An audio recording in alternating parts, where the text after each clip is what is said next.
in Brooklyn near the Narrows, which is the entrance to New York Harbor. And all of the ships would come in from around the world, and little tugboats would pull them into their berths. And I loved watching those little tugboats. And so one of the first things I ever wanted to be when I grew up was a tugboat driver, okay? And I was told girls can't do that, you know? And then when I was able to go to the airport, my dad was a safety inspector for American Airlines. I wanted to be an airline pilot. And I was told girls can't do that. So there's all these interesting things that girls couldn't do. I suppose that's one of my first memories of gender.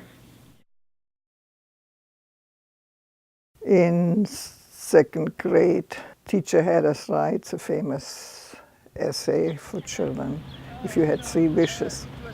Since I grew up right after the war, I said I hoped that there would be no war, my first wish. My second was that I would get a lot of chocolate. And my third was that one day I would be Pope. Okay.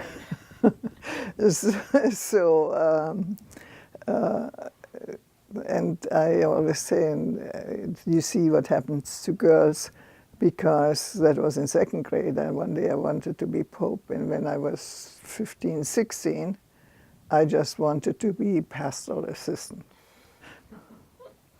So reality was setting in. Probably no older than 8 years old, so somewhere in those early years. My mother would sit me down in front of the television every night to braid my hair for the next day for school, and put on the dreaded stocking cap to hold everything in place. And we would watch WRAL TV out of Raleigh, and it was at that point that Jesse Helms was a media executive and would do nightly commentaries on the station, and he would be talking about the Negras and the Northern agitators and laud the joys of segregation and protecting people, whatnot. And Mom never said a word. She just let me sit and listen, and she knew sooner or later my curiosity would get the better of me. And I finally asked her one night, who is he talking about? Because I had figured out Negras was a way of him saying Negroes. And I didn't know anybody like the people he was describing, so I was a little puzzled by it. And she just explained, don't let anybody define you when you know something different about yourself. The people you know are good people, and he's got his opinions, but you've got to live your life like you're a child of God.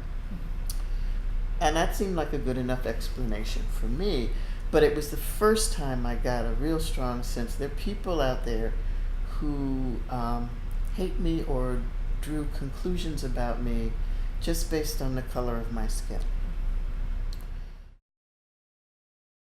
I played golf from a very early age.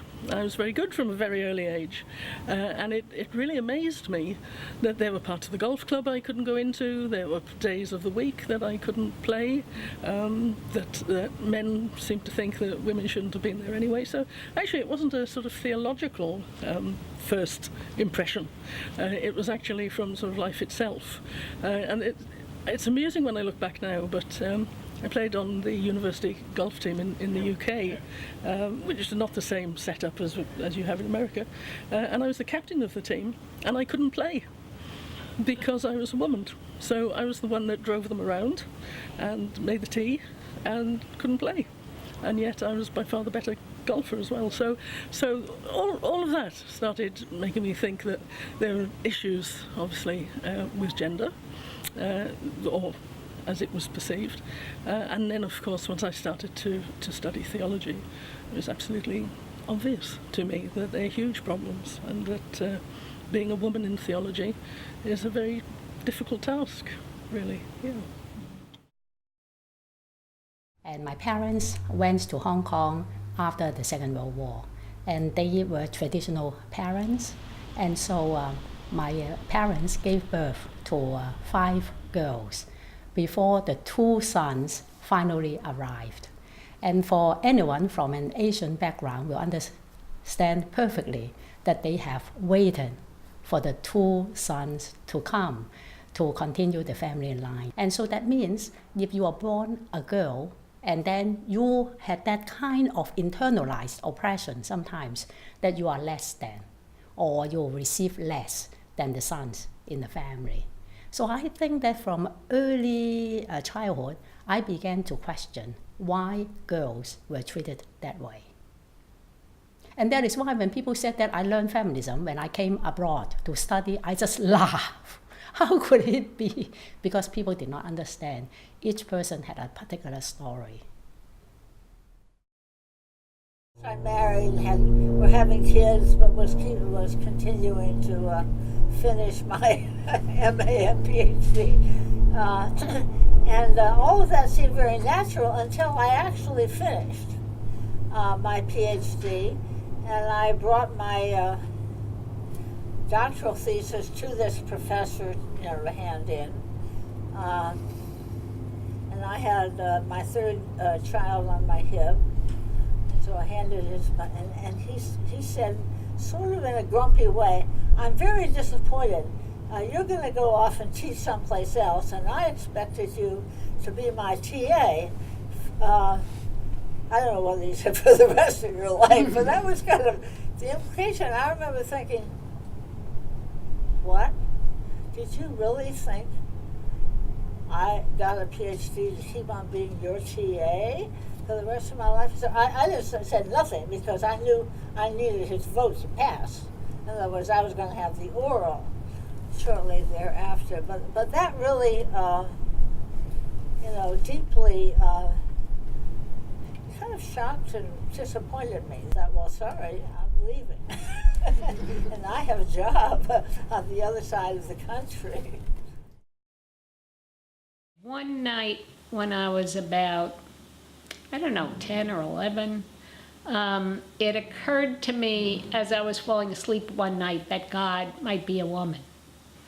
And I remember lying there in total jubilation, thinking, we don't know who God is. There's no reason that God couldn't be a woman. And then I forgot about that experience for years until really I was a graduate student and began thinking about female God language. I was writing my dissertation on Elie Wiesel on the Holocaust, and I was drawn to Elie Wiesel because he was arguing with God, like, how could you have done this to us? And we were your people, we loved you, how could you have done this to us? And this was the question I began my dissertation with. But one night when I was working on that question, I lay down on the bed. I was working late at night, drinking lots of Diet Cola, smoking, and it's my electric typewriter. And I lay down on the bed and I started saying to God, how could you have done this to women? Why didn't you send us a prophet? Why did you let those words get written in the Bible that said we were second? Why did you let women be raped? Why didn't you intervene when they were being raped? Why didn't you stop this and that? I was all in my head. I wasn't speaking aloud. And then I just sort of, when I finished, I just sort of lay there and I heard a kind of a voice in my mind, and it said, in God there's a woman like yourself. She too has suffered and lost her history. And that was the first time that I ever really thought of a female God. And I've been searching for her ever since.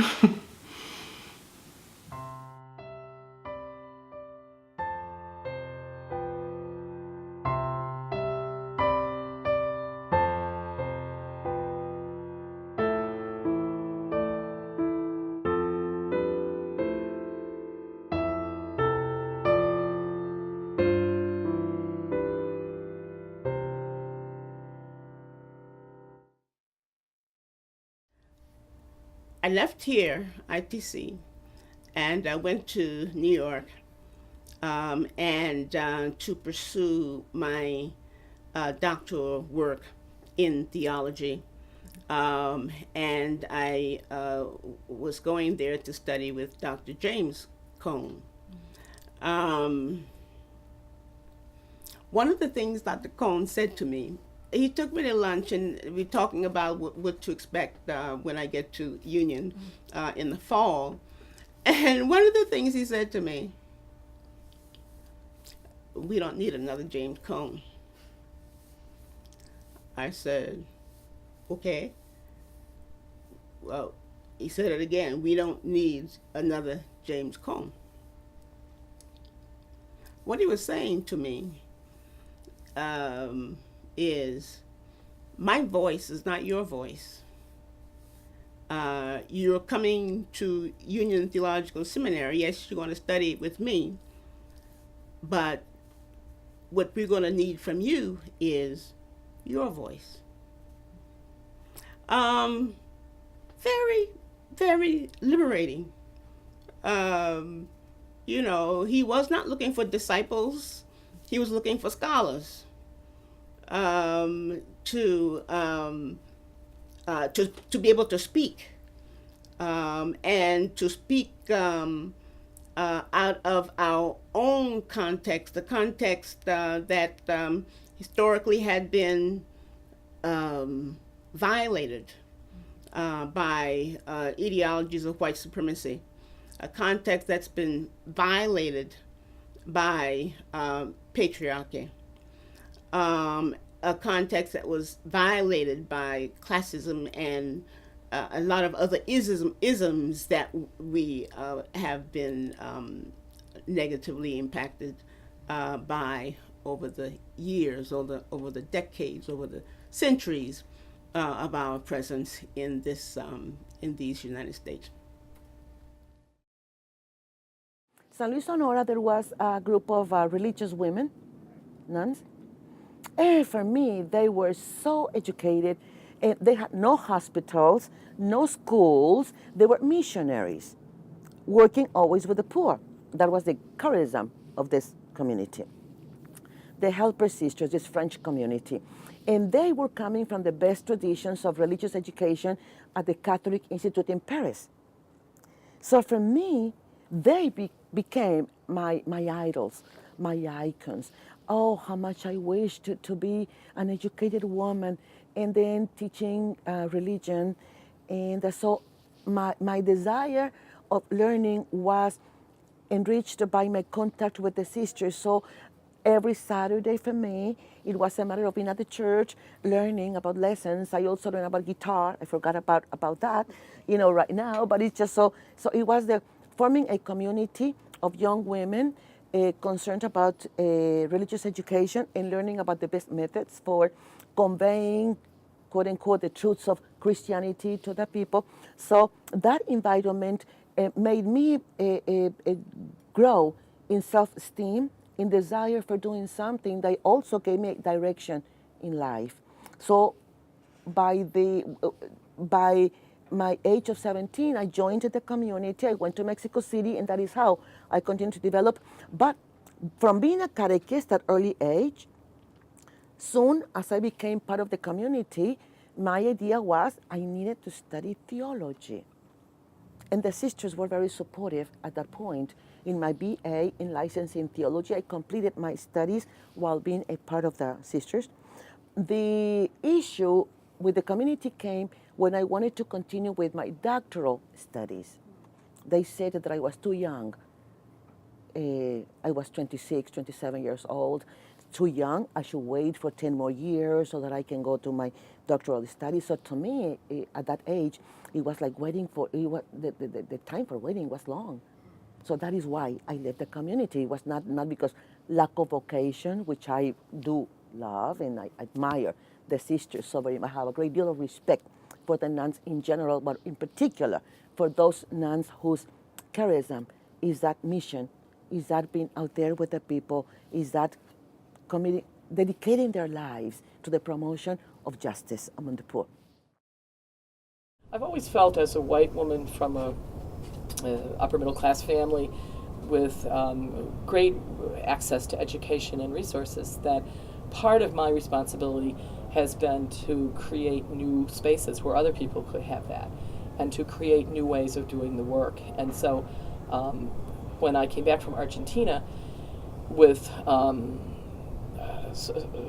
real, now sort of beginning to get serious about something here, I really didn't find any kind of work that I really wanted. I didn't, as I always say, I didn't want to teach at Our Lady of the Snowdrop, Intro to Feminist Theology 101 for, a bunch of semesters until I would retire.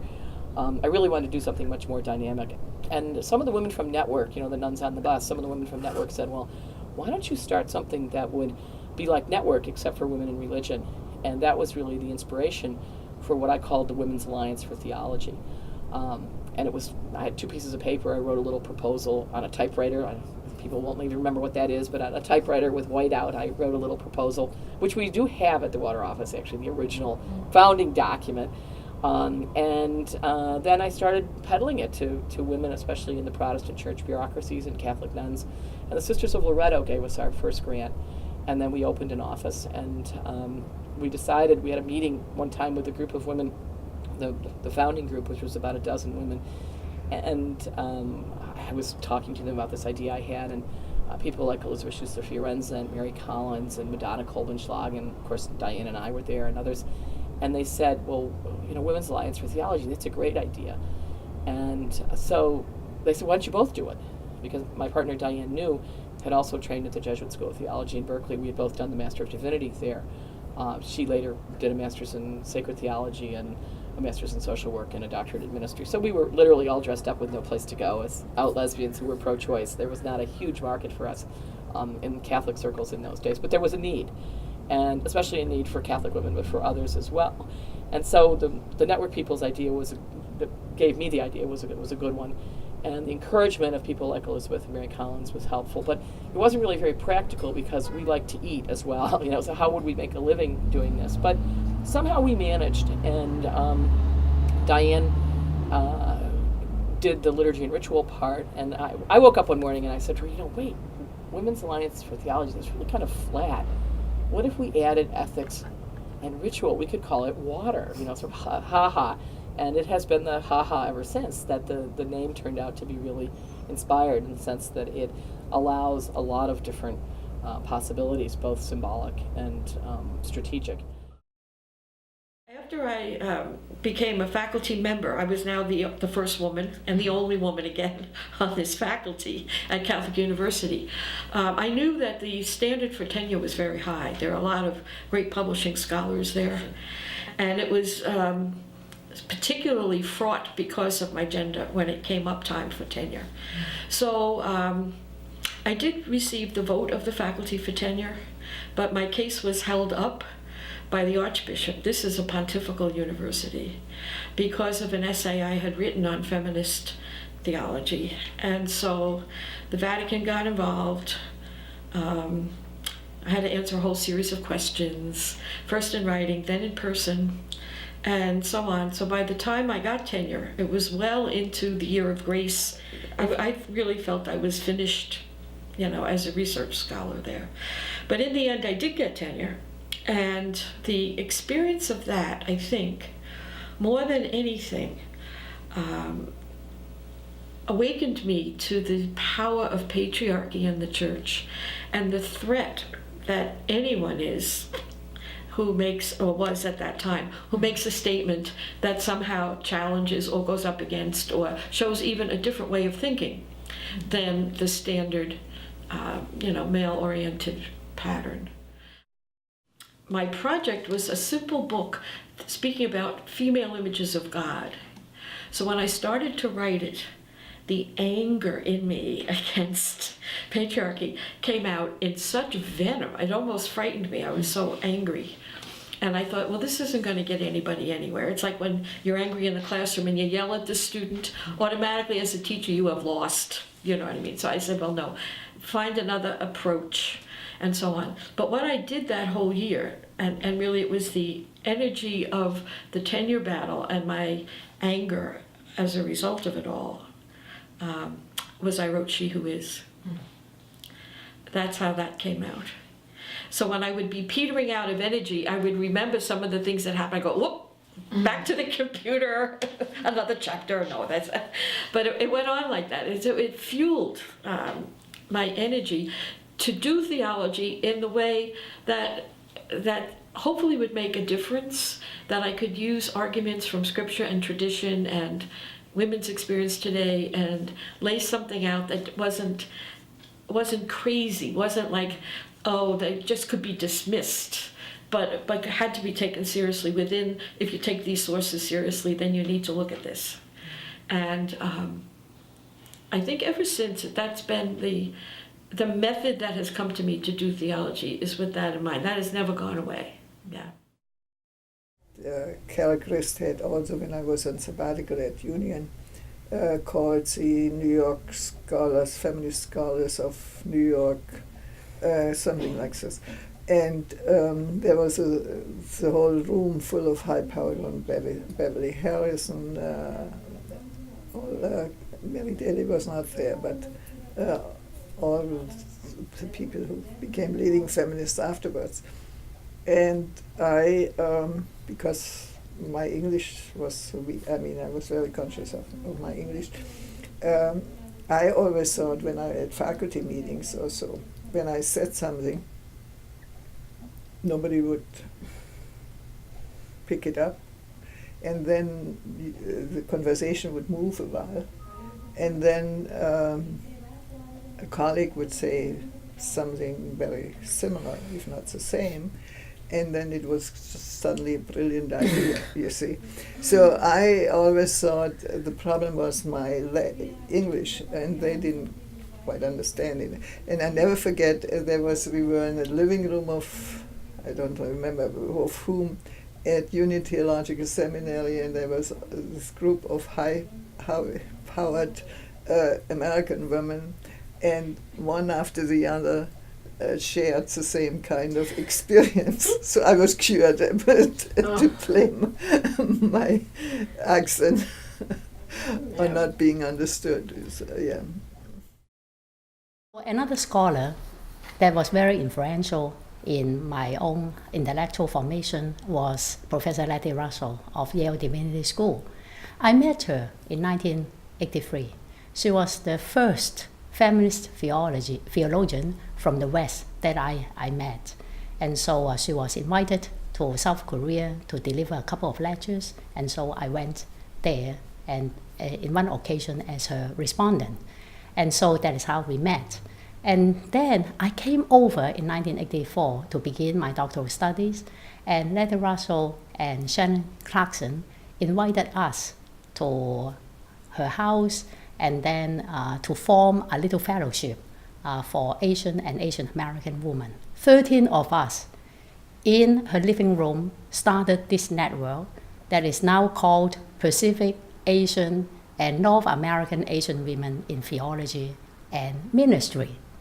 When we started 32 years ago, we would not have imagined it will continue until the present day.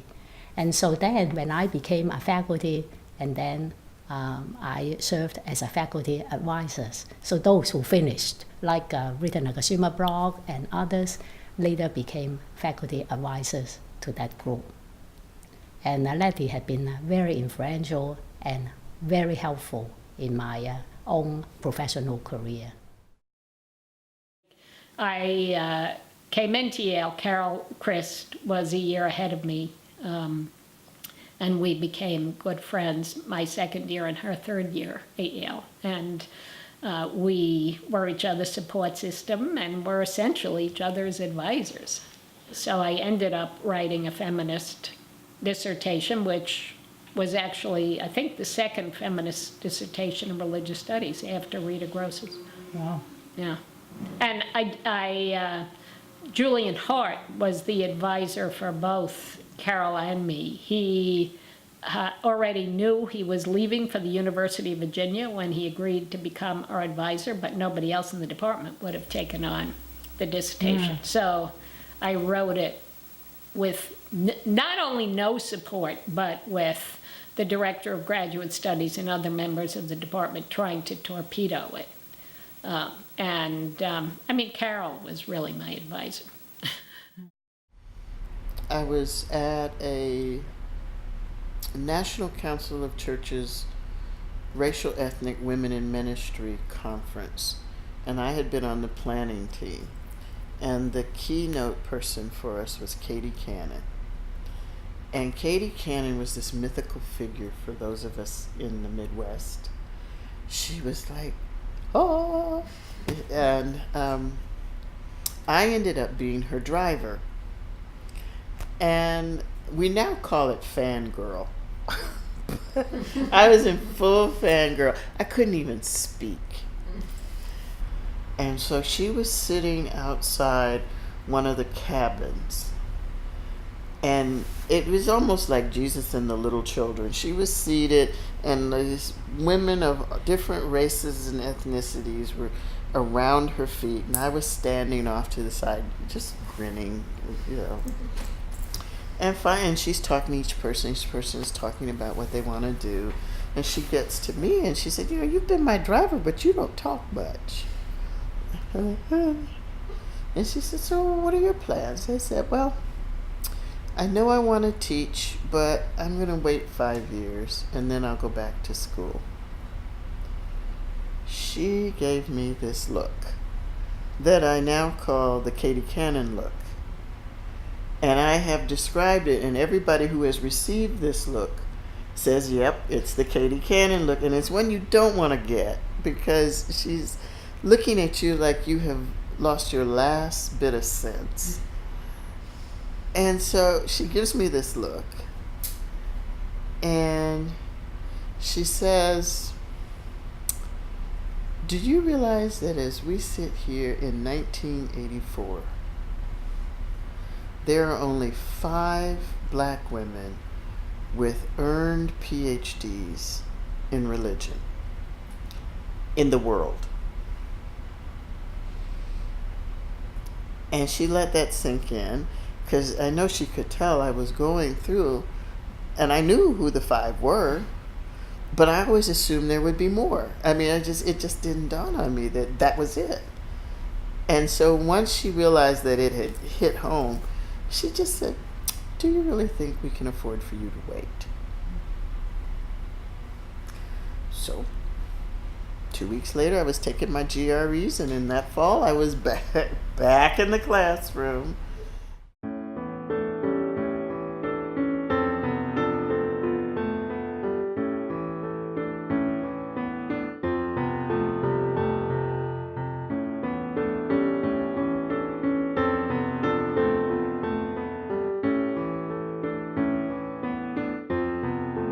Conference, I never really quite saw it that way. There's a sense that somehow Lisa Isherwood and me and Lely Russell, we've suddenly moved into this category of elders. And of course, 3/4 of that group is dead. I'm not dead, neither is Lisa. But there's a sense that somehow we're being referred to as this past tense, you know, which is okay. But just so long as people think that they need to keep on, both asking the traditional questions in a certain sense. So, in other words, the notion that women are inferior still has to be criticized. But to keep expanding in terms of the plurality of contexts and so forth. And I think doing this kind of cultural work you're doing is good. Newer colleagues who are, I think, just doing marvelous research and writing and creative projects like this video that really will take the message of very differentiated understandings of feminism, womanism, mujerismo, and other ways of doing justice to much wider and broader audiences. So I'm extremely optimistic. My fears are first of all, they're baseless, except for the examples that I give, but they're really converted into great enthusiasm and hope for what's going on in the field. I'm enormously hopeful. I don't know what my hopes are, but my dreams would be for an open conversation in which feminists really talk to each other out of our experiences, and understanding that all texts and traditions have to be interpreted by individuals and communities. There's no norm out there. The norm is within our communities. you need to be passionate. You need to put your passions and your body onto that page. Monica Furlong, ages ago, said to me, you know, when you're in front of a computer, do you get turned on? I thought it was a very strange, and I understand now that it is. It has to be about that fully embodied experience with what you're writing, that passion, that absolutely all the juices are flowing, the whole, you are there. And if you're not writing from that spot, and sometimes it's very difficult because it depends who you're writing for, and I remember as a young undergraduate I used to say I feel, and my professors used to say you don't feel in theology, you think, and I never understood that distinction, and now fortunately I don't have to listen to that. I can feel, and that's what I would say to young scholars coming up. Feel. What's your body telling you? What is your body telling you about the issues that you're addressing? And start from there, and write with passion, write with no fear. I think that's my advice. Anything that feels like a drag, and there will be times coming towards the end you'll want to have a nervous breakdown, you'll hate everybody in the world, and but that's just a passing phase, but to bring you there, you need that fire, you need that passion. There has been progress over the years, but we're still not liberated. I mean, that stained glass ceiling is still there. It's been cracked, but it's still up there. So the struggle continues, and the work of Womanist, and the work of Feminist, and the work of other women of color, Mujerista, women, Hispanic feminists, and Asian feminists. The work is still there, because liberation is still not a reality yet. I find very much sad in the classroom when I hear students, especially graduate students, who say that reading the books of feminist theologians, they are so theoretical. I mean, not all. When I think about feminist theologians of liberation, they are sensitive. They bring the aspirations of people in the work for social justice to the academy. The academy is our site of struggle. It is not my role to be out there with a weapon in hand, struggling for justice. I am on the streets in solidarity with the marches of NGOs and the women's movements when the time comes. But my day-to-day work is in the classroom. In the classroom, it is where this is the way in which I do. So I am creating a discourse which is not the one of mainstream discourse, but what tools do I have in theology? It is rhetoric, liberating emancipatory rhetoric. It is the power of words. It is the shaping ideologies, mindsets, changing culture, changing perceptions, worldviews. That is what we do. We do teaching. That's what we do. That is our site of struggle. So for many students, I feel that they are out of place when they're asking for the academy what the academy cannot do. In terms of feminist theology, that is what we do. We are professors, teachers of theology. And the important thing is to keep one foot in the academy and the other rooted on the social movements for change. That is the key. Those who often say that the division exists between theory and practice are those who have no idea whatsoever, no rooting on the movements for change out there.